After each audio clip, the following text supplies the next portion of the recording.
എടുത്തണോ? ഞാന് കിച്ചണിൽ തന്നെ ഉണ്ടോ, അതായത് നമ്മൾ കഴിഞ്ഞ ആ ഒരു കിച്ചൺ ക്ലീൻ ചെയ്യുന്ന ഈ എന്താണ് ആലുവ പോയ അടുപ്പില്ലേ, അത് ക്ലീൻ ചെയ്യുന്ന വീഡിയോ ഇത്രയും ഓടുന്നു പ്രതീക്ഷില്ല കേട്ടോ. ഏകദേശം 2-3 മില്യനൊക്കെ ആയിട്ടോ, 2 തവണയായിട്ടാണ് വീഡിയോ കേട്ടോ. അപ്പൊ കിച്ചണിൽ തന്നെ വേറൊരു കാര്യം പറയാനായിട്ടാണ്, വളരെ സിമ്പിൾ കാര്യം കേട്ടോ, 1 മിനിറ്റാണ് തീർക്കുക. നമ്മള് ഫ്രിഡ്ജൊക്കെ മേടിക്കുമ്പോഴേ എന്താന്ന് വെച്ച് കഴിഞ്ഞാല് നമ്മള് ഫ്രിഡ്ജൊക്കെ മേടിക്കുമ്പോൾ നമുക്കൊരു ഐസ് ട്രേ കിട്ടും, അങ്ങനത്തെ കണ്ടോ. അതിങ്ങനെ നമ്മളിങ്ങനെ ടിൽറ്റ് ചെയ്തിട്ടായിരിക്കും ഐസ് ക്യൂബ് എടുക്കുക അല്ലേ, ഇങ്ങനെ ടിൽറ്റ് ചെയ്തിട്ട് എടുക്കാം. അതിന് പകരമായിട്ട് ഒരു ഐസ് ട്രേ ഞാൻ ജസ്റ്റ് കണ്ടപ്പോൾ എടുത്താ കേട്ടോ. അത് നിങ്ങൾ കേട്ടോ, സിലിക്കോൺ ഐസ് ട്രേ ഞാൻ കാണിച്ചാൽ കേട്ടോ. ഇതുണ്ടോ, ഇതിന് റേറ്റ് ഒരു 200 രൂപയിൽ താഴെ കേട്ടോ, സിലിക്കോൺ ഐസ് ട്രേ.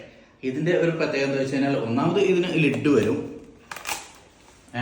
അതിന് പുറത്ത് എന്താണെന്നറിയോ, നമുക്ക് ജസ്റ്റ് ഇങ്ങനെ അടിയിൽ ഇങ്ങനെ ജസ്റ്റ് ഇങ്ങനെ ഒന്ന് ടാപ്പ് ചെയ്ത് കൊടുത്തു കഴിഞ്ഞാൽ ഇത് മേടിക്കുകയാണെങ്കിൽ എന്ത് ഈസിയാണെന്നറിയോ. ജസ്റ്റ് ഈ ഒരു നോക്കുന്നത് ഇതിന്റെ എമൗണ്ട് കുറച്ചുണ്ടോ, വളരെ കുറവാട്ടോ, 200 രൂപക്ക്. അടിപൊളിയല്ലേ? ഇതാണ്ടോ ഇതിന്റെ ബാക്ക് ഭാഗം വരുന്നത് ഇങ്ങനെ സിലിക്കോൺ, ജസ്റ്റ് ഇങ്ങനെ പ്രസ് ചെയ്ത് കൊടുത്തു കഴിഞ്ഞാൽ ഇങ്ങനെ ഐസ് ക്യൂബ് കിട്ടും. ഇതിന്റെ ബൈ ലിങ്ക് ഞാൻ ഈ കമന്റിൽ പിൻ ചെയ്ത് നോക്കാം കേട്ടോ. അല്ലെങ്കിലും ഈ സ്മാർട്ട് ബസാറിലൊക്കെ പോകാൻ അല്ലേ, നമ്മൾ എന്താണ് കാണിച്ചേ, സ്മാർട്ട് ബസാറിൽ പോയി കഴിഞ്ഞാൽ ഈ സാധനം കിട്ടും.